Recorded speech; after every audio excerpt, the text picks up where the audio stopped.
hurgarán en la guerra sucia. Comisión presidencial abrirá archivos malolientes de muerte y desaparición en México. El presidente Andrés Manuel López Obrador anunció en sus redes sociales que para conmemorar el Día Internacional de las Víctimas de Desapariciones Forzadas, creará una comisión de la verdad para investigar los crímenes cometidos en el país en la época de la Guerra Sucia.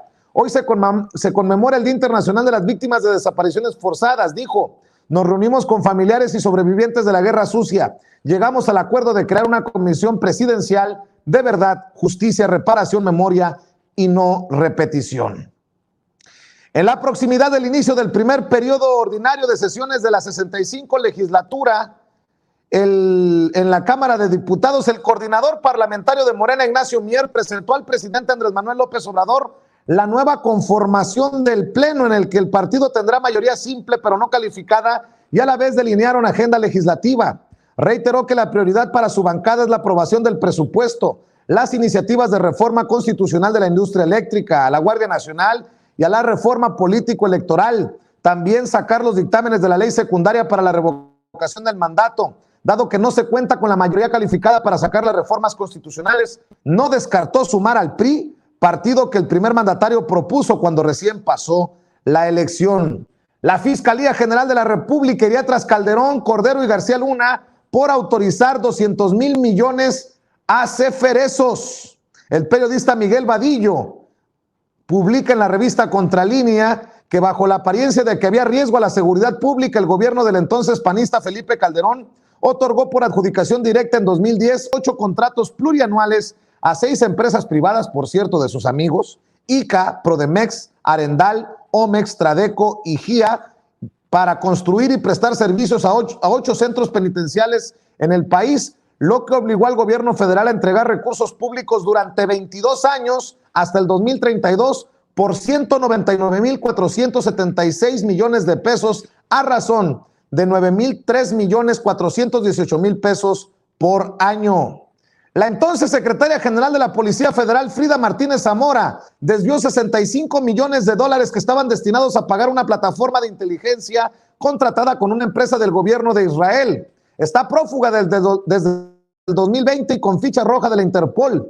El contrato firmado en 2015 fue por 133,9 millones de dólares con la paraestatal Rayfield Advanced Defense Systems, RATS por sus siglas, una de las mayores proveedoras de las Fuerzas Armadas de Israel.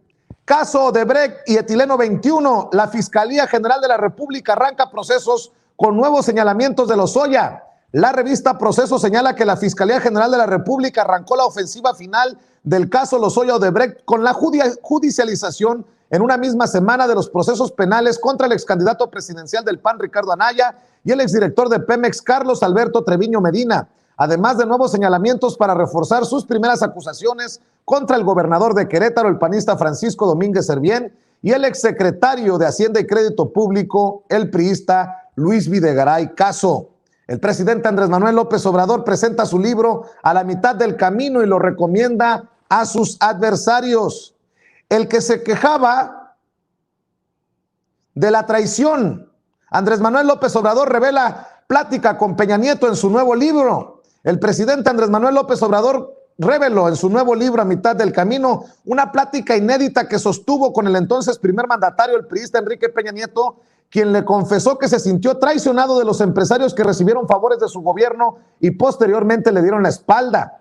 Recuerdo que en una plática que sostuve con Enrique Peña Nieto cuando era presidente constitucional y yo presidente electo, él se quejaba de la traición de quienes recibieron favores y luego que lo desconocieron y hasta lo convirtieron en el payaso de las cachetadas, escribe.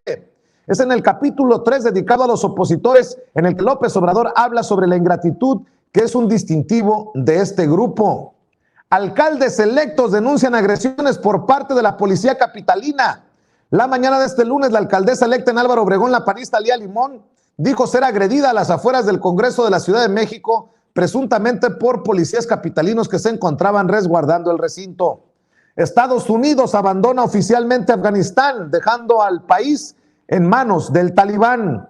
Tercera ola de COVID-19 en México deja 5,564 contagios en las últimas 24 horas y 326 muertes son reportadas por las autoridades de salud.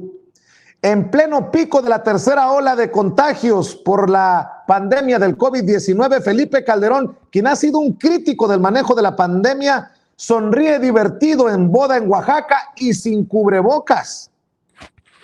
Autorizan escoltas para Javier Corral y sus leales al final de su gestión. La Comisión de Seguridad del Congreso de Chihuahua autorizó, fíjese nada más cómo son las cosas, autorizó asignar escoltas al gobernador Javier Corral Jurado y a otros colaboradores una vez que terminen su gestión dentro de 9 días.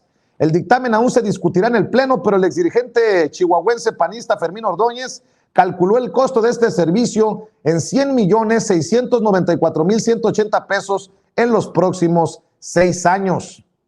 La aprobación del presidente Andrés Manuel López Obrador sin variar a mitad de su gestión.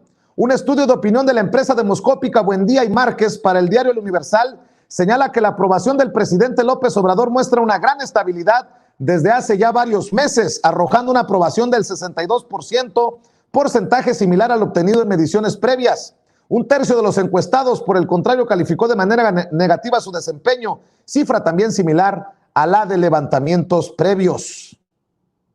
Casi 3 de cada 4 mexicanos aprueba la forma de gobierno del presidente Andrés Manuel López Obrador. Un estudio de opinión cara a cara de la empresa demoscópica Parametría para el sitio digital Eje Central señala que a casi 3 años de que el presidente Andrés Manuel López Obrador llegó a la presidencia de México, su popularidad sigue siendo alta, en los mismos niveles que cuando llegó al cargo. Afirma que en julio pasado el 43% aprobó la gestión del primer mandatario. El mismo sondeo indica que llegó al poder con el 51% de la aprobación. Senadores avalan a Olga Sánchez Cordero como presidenta de la mesa directiva de la Cámara Alta. Sergio Gutiérrez Luna, el que fuera representante de Morena ante el INE, presidirá la mesa directiva de la Cámara de Diputados. Rubén Moreira encabezará la Jucopo en el primer año de la 65 legislatura. Morena segundo y el PAN el último. El Tribunal Electoral del Poder Judicial de la Federación acreditó que candidato del PAN no es indígena y le revocó la diputación. No se acordaba ni de la comunidad que iba a representar, el muy descarado hijo de la chingada, imagínese usted. Mariachis del Tribunal Electoral callaron ante recuento de votos en Campeche, dice el presidente Andrés Manuel López Obrador en la mañanera. Juez dicta formal prisión a Eduardo Arellano Félix por delincuencia organizada. El conocido como el Doctor, quien fue deportado por las autoridades estadounidenses, se enfrenta ante esta formal prisión por delincuencia organizada en México. Probable una alianza de Guanajuato con delincuencia organizada, dice el presidente Andrés Manuel López Obrador en la mañanera. Captan a director y mando medio de estación migratoria mientras golpean a migrantes. Afortunadamente ya fueron identificados estos criminales. No se les puede llamar de otra manera, estos cabrones que maltratan a los migrantes. El director de la estación migratoria Siglo XXI, Jorge Alejandro Palau Hernández, y el mando medio de la misma estación, Aldo Juan Robledo Páez, fueron grabados cuando en medio del operativo de contención de la caravana de migrantes que salió de Tapachula, Chiapas, detuvieron y golpearon a por lo menos uno de los extranjeros. Hay videos que circulan en las redes sociales. ¿Y sabe qué? Ojalá que se les deje caer todo el peso de la ley, porque me queda claro que hay algunos disque servidores públicos en esta cuarta transformación que no entienden de lo que habla el presidente. De otra manera, no hubiéramos visto a este desgraciado patear en la cabeza a nuestro hermano migrante, y no me importa de qué país es, y sabe qué, con mucho respeto lo digo, ni siquiera me importa lo que digan los trolls y los bots, porque nos van a criticar, pero hay que ser congruentes y hay que ser fieles a nuestras convicciones. Y yo que tantos años fui migrante en Estados Unidos, así como me quejé, protesté, me dejé encarcelar incluso en desobediencia civil por nuestros hermanos migrantes en Estados Unidos, tengo que decir cuando vea estas cosas en nuestro país. Y yo sé que el presidente Andrés Manuel López Obrador dirá cero tolerancia y que caiga quien tenga que caer.